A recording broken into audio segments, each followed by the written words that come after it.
আমাদের জীবন আখেরাত। বলেন বাবা কি?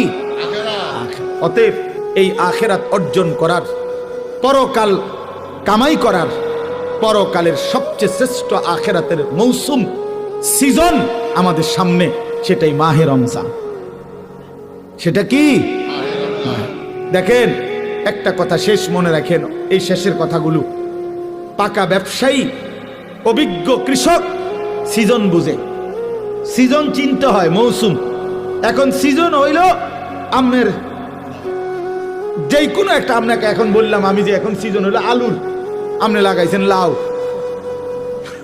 কথা বুঝছেন না। এখন সিজন হইলো কাপড় চোপড়ের, আমরা দোয়ানে আনছে গরু ছাগল। তো মানুষে দেখলে কবে, বেটা কি রে বেটা, কি কয়দিন পরে কি কোরবানির ঈদ না রোজার ঈদ, তুই এই সিজনটাও বুঝলি না, তোরে দিয়ে নি ব্যবসা হইব। তাহলে ব্যবসায়ী কি চিনতে হয়? সিজন চিনতে হয়, মৌসুম বুঝতে হয়। মৌসুম বুঝেন তো? এখন কোন ফসলের মৌসুম, এখন কোন তরকারির মৌসুম, একটা সিজন কৃষক চিনে। এজন্য তারা বুঝেই ফসল লাগায়, কোন সময় কোন ফসল লাগালে উপকার হবে বা ভালো হবে, এটা বুঝে, সিজন বুঝে। তো যে মোমেন, আল্লাহ বলেন ইমানদার, ইয়া আইয়ুহাল্লাযীনা আমানু, হে ইমানদার, আমি আল্লাহ তোমাদের একটা সিজনের খবর দিচ্ছি, একটা মৌসুম আমি তোমাদেরকে দেখাই দিলাম, আখিরাতের মৌসুম, আখিরাতের সিজন, জান্নাত কামাই করার সিজন, নিজেকে মুত্তাকি বানাবার সিজন। কি? কুতিবা আলাইকুমুস সিয়ামু কামা কুতিবা আলাল্লাযীনা মিন ক্বাবলিকুম লাআল্লাকুম তাত্তাকুন। আল্লাহ বলে, বান্দা, আমি তোমাদের উপরে রোজা ফরজ করেছি, অন্য কেউ না, আমি করেছি। তোমাদের পূর্ববর্তী যত ইমানদার উম্মত ছিল তাদের উপরও আমি ফরজ করেছিলাম।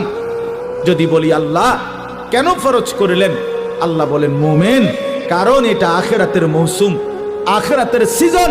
আর আখিরাতের জন্য ঈমানের সাথে আরেকটা জিনিস লাগে, সেটার নাম হলো তাকওয়া। কোন ব্যক্তি যখন ঈমান এবং তাকওয়া, এই দুই জিনিস, ঈমান বলে পাসপোর্ট, তাকওয়াকে বলে ভিসা, এই ঈমানের পাসপোর্ট, তাকওয়ার ভিসা, এই দুই জিনিস যখন জমা দিবে, তখন সাথে সাথে জান্নাতের ফ্লাইট হয়েছে।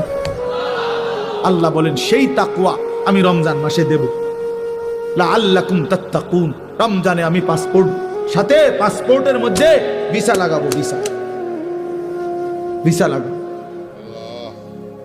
ইয়া আইয়ুহাল্লাযীনা আমানু কুতিবা আলাইকুমুস সিয়াম কামা কুতিবা আলাল্লাযীনা মিন ক্বাবলিকুম লাআল্লাকুম তাত্তাকুন। মুত্তাকি বানিয়ে দেব বান্দা, তাকওয়া দিব, তাকওয়া, গুনাহ থেকে বাঁচবার হিম্মত দেব, আমার বন্দিগি করার শক্তি দেব।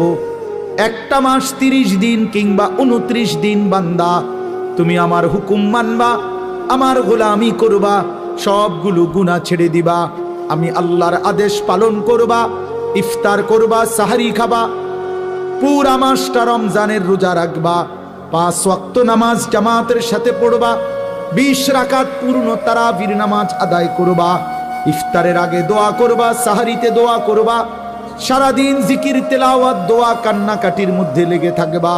সুদ খাইবা না, ঘুষ খাইবা না, চুরি করবা না, ডাকাতি করবা না, জিনা করবা না, ব্যভিচার করবা না, মদ খাবে না, জুয়া খাবা না, নারী দেখবা না, ছবি দেখবা না, অশ্লীল উলঙ্গ দৃশ্য দেখবা না, বোন মা বেপর্দা হবে না, বেহায়াপনা করবে না।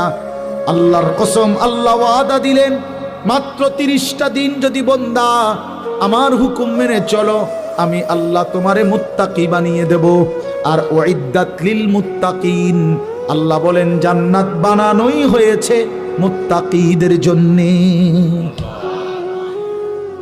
সুবহানাল্লাহ, জান্নাত বানানোই হয়েছে মুত্তাকিদের জন্য। আর সেই মুত্তাকিটা বানাই আমি আল্লাহ রমজান, রমজান। অতএব কদর করো বান্দা, কদর করো। ইয়া আইয়ুহাল্লাযীনা আমানু, হে ইমানদার বলে আল্লাহ যেন পাসপোর্ট নিছে, ইমানের পাসপোর্টটা দাও, রমজান মাসটা কদর করো। আল্লাহ যেন বলতেছে বান্দা,